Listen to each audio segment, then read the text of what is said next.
वनुसल्ली अला रसूलिहिल करीम अम्मा बाद फ़अऊज़ु बिल्लाहि मिनश्शैतानिर्रजीम। अस्सलामुअलैकुम।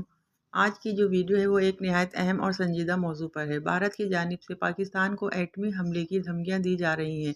खुदा न खास्ता अगर ऐसा हमला हो जाए तो क्या हम जिंदा बच सकते हैं? जी हाँ, अगर हम होशियार हों और पहले से तैयार हों। दुनिया भर में इस वक्त तकरीबन 20,000 एटमी हथियार मौजूद हैं और ख़तरा सबसे ज़्यादा इन ममालिक में है। पाकिस्तान, भारत, ईरान, इसराइल, शुमाली कोरिया, जनूबी कोरिया, रूस और अमेरिका। सवाल ये पैदा होता है कि एटमी हमले में सबसे ज़्यादा जो चीज़ें निशाना बनती हैं वो कौन कौन सी होती हैं? सबसे ज़्यादा जो चीज़ें निशाना बनती हैं वो होती हैं फ़ौजी छावनियाँ, बड़े बड़े शहर, कैपिटल और ज़्यादा आबादी वाले इलाके। हमले से पहले पहले हमें इसकी क्या तैयारी करनी चाहिए? एटमी हमला हमेशा जंग का आखिरी हथियार होता है, लेकिन हमें पहले से ही होशियार रहना होगा। सवाल ये पैदा होता है कि हम क्या करें? इसके लिए ज़रूरी है कि हम न्यूज़ पर नज़र रखें, बैनुल-अक़वामी हालात से बाखबर रहें और एक महफूज पनाहगाह तैयार करें।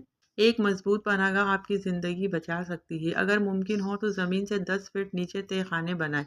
अगर ज़मीन पर भी हो तो कम से कम 1.5 फीट मोटी दीवारें तो होनी चाहिए। और पनाहगाह जो आप बनाएंगे उसमें क्या क्या चीज़ें रखनी है? पनाहगाह में ये चीज़ें रखें: 2 से 3 हफ्तों का खुश्क और महफूज खाना, मिनरल वाटर, नहाने के लिए पानी का टैंक, रेडियो क्योंकि मोबाइल तो आपका नाकारा हो जाएगा, इजाफी कपड़े, किताबें, फर्स्ट एड किट और बुखार, दर्द और नींद की गोलियाँ, टॉर्च और बैटरियाँ, पोटाशियम आयोडाइड की गोलियाँ, सैनिटाइजर्स या एंटीसेप्टिक स्प्रे। अगर अचानक एक ज़ोरदार धमाका हो और आसमान पर मशरूम की शिकल का धुआं उठे तो समझ जाएं ये एटमी हमला है।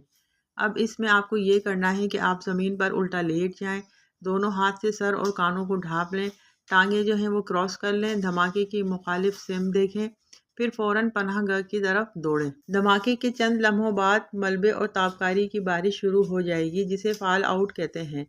इसके अंदर वापस हरगिज़ ना मुड़ें, गिरने वाली चीज़ों से बचें। पनाहगाह में पहुँचते ही कपड़े उतार दें, फ़ौरन गुस्ल करें ताकि ताबकारी से बच सकें।